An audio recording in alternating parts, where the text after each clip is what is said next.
Boss, maingay yan ah. Dumadaan doon. Tapos mo.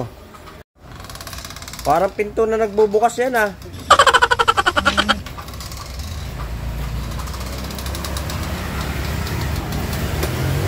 Ikotin mo kayo doon. Lah. Lah.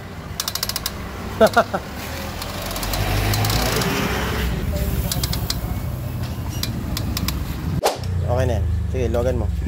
Luwagan mo idol ha. Luwag yan, luwag. Okay. Pag pinaikot mo yan, alis mo kamay mo. Pag pinaikot mo yan, mawawala ng tunog. Wala na ano. Di ba? Nawala tunog? Oh my God! Pero hindi pwedeng ganyan. Hindi pwedeng ganyan. Hindi pwedeng maluwag yan. Kailangan talaga dapat maigpit. Ang problema niyan ay bearing. At saka spacer. Meron niyang clearance. Between spacer and bearing, may clearance sa maliit. Kaya tinutulak niya yung bearing. Nagiging sanay ng ingay. Palasin mo para makita natin.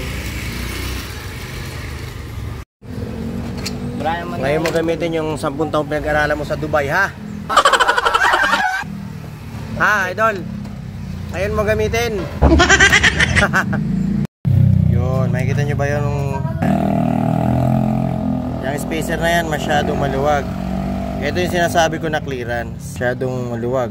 Yan, kaya yan nakatagilid kasi maluwag. Ito yung sinasabi ko na may clearance. Tapos dito, sa spacer niya dito, meron din. Paano malalaman kung may clearance? Sasalpak mo lang siya dyan. Salpak mo siya dyan sagad. Tapos, gagalawin mo to. Kapag gumagalaw yan, nakaano. Yan, ito problema. Masyadong maluwag. Pag dinikit mo yan dyan, kasama tong flange hub, ang nangyayari dyan mga idol, meron siyang gap. Ganyan. Nakikita ba? Yan, meron siyang awang na ganyan. Dapat nakadikit yan. So nangyayari, dahil may gap, nagkakaroon ng ingay. Bakit nagkakaroon ng gap? Masyado maiksi ang spacer. Papalitan ito na mas mahaba. Yan, paano natin i-check kung may gap? Salpak mo natin tong flange hub. Kailangan sagad na sagad. Tapos check mo to. Itong pinaka-spacer na sinasabi ko kanina.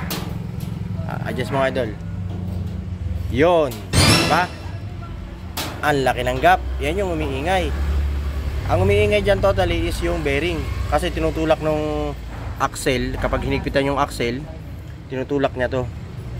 Nagko-compress. Napupwersa yung bearing. Palitan ng spacer. Yan, palitan ng spacer. Yan ang pinaka-solusyon dyan. 2 hours later. Kamay mo. Pag pinaikot mo yan, mawawala ng tunog. Wala na ano. Diba? Nawala tunog?